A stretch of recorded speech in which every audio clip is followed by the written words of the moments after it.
Hello, good afternoon friends. তোমরা সবাই কেমন আছো? নিশ্চয়ই ভালো আছো। আমার এম রান্নাঘর ছোট্ট মিনি ব্লগে তোমাদের সকলকে স্বাগত জানাই।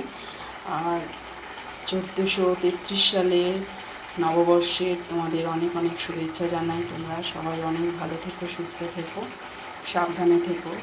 তো আমি আজকে তোমাদের সামনে এই ভিডিওটাকে নিয়ে চলে এলাম, আমার এই মিনি ব্লগটাকে নিয়ে চলে এলাম যে আজকে আমার কি কি রান্নার মেনু হচ্ছে সেটা দেখানোর জন্য।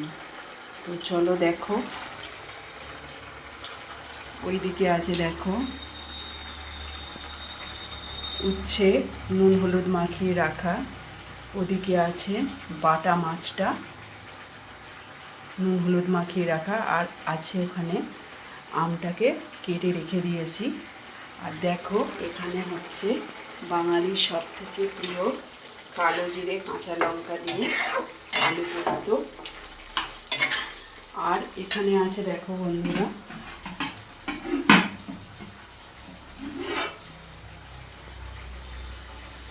বাসমতি চালের ভাত। এই হচ্ছে আজকে আমার ছোট্ট করে রান্নার মেনু। আর হবে একটুখানি মুগের ডাল। তো দেখো কাছ থেকে দেখিয়ে দিই তোমাদের। এই দেখো উচ্ছে নুন হলুদ মাখিয়ে রাখা আছে, আমের চাটনি করব কেটে রাখা আছে, জলটা চলকে পড়ে গেল একটু। আর দেখো এখানে এটা হচ্ছে বাটা মাছ আর বাচ্চা রুই মাছ মিলিয়ে রাখা আছে, ভেজে কুটে ধুয়ে নিয়েছি, পরিষ্কার করে দিয়ে নুন হলুদ মাখিয়ে নিয়েছি। তো এটা ঝাল হবে, এমনি প্লেন কালো জিরে কাঁচা লঙ্কা দিয়ে ঝাল করব।